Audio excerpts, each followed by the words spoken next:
बांग्लादेशी वकील रविंद्र घोष से मिले टीएमसी नेता हिंदू पुजारी चिन्मय कृष्णदास का लड़ रहे हैं केस। तृणमूल कांग्रेस टीएमसी के नेता कुणाल घोष ने मंगलवार को बांग्लादेशी वकील रविंद्र घोष से मुलाकात की, जो कि हिंदू पुजारी चिन्मय कृष्णदास का बचाव कर रहे हैं।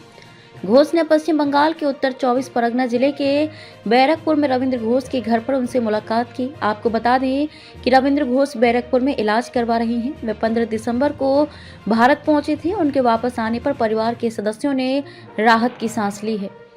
वे सभी बांग्लादेश में उनकी सुरक्षा को लेकर चिंतित थे। रविंद्र घोष अपनी पत्नी के साथ बैरकपुर में अपने बेटे राहुल घोष के साथ रह रहे हैं।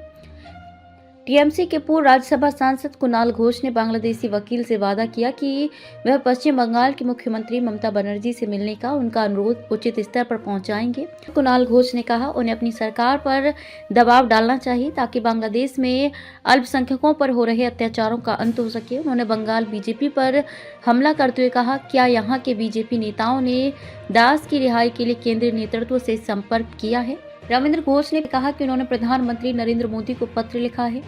पीएम मोदी से बांग्लादेश की अंतरिम सरकार से वहां के अल्पसंख्यक नेताओं पर हो रहे अत्याचारों और उत्पीड़न पर ध्यान देने की अपील की गई है। उन्होंने कहा, बांग्लादेश की अंतरिम सरकार को कोई अधिकार नहीं है कि वह पूर्व की लोकतांत्रिक रूप से चुनी गई सरकार के द्वारा लिए गए किसी नीति निर्णय को नकारे। कौन है चिन्मय कृष्णदास? चिन्मय कृष्णदास बांग्लादेश में सनातनी जागरण जोत के प्रवक्ता हैं। इस महीने के शुरू में उन्हें ढाका के हजरत शाहजलाल अंतर्राष्ट्रीय हवाई अड्डे पर गिरफ्तार किया गया था। वे चटगांव में एक रैली में शामिल होने के लिए यात्रा कर रहे थे। उन पर राजद्रोह का मामला दर्ज किया गया था और उन्हें जमानत नहीं मिली थी। उन्हें बांग्लादेश की अदालत ने 2 जनवरी तक जेल भेज दिया। दास बांग्लादेश में हिंदू सनातनी समुदाय के अधिकारों के लिए मुख्य रूप से आवाज उठा रहे थे। उन्होंने अल्पसंख्यक सुरक्षा कानून, अल्पसंख्यक उत्पीड़न मामलों के त्वरित न्याय के लिए एक न्यायाधिकरण और एक समर्पित अल्पसंख्यक मंत्रालय की स्थापना की मांग की थी। उन्होंने अक्टूबर 25 को चटगांव और नवंबर 25 को रंगपुर में बड़ी रैलियां आयोजित की थी।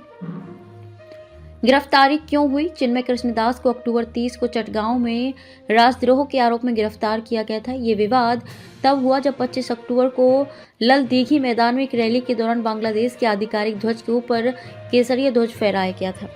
दास को अदालत में पेश किया गया, जहां उनकी जमानत याचिका खारिज कर दी गई और उन्हें हिरासत में भेज दिया गया। उनकी गिरफ्तारी के बाद बांग्लादेश में व्यापक विरोध प्रदर्शन हुए। उनकी तत्काल रिहाई की मांग की गई थी।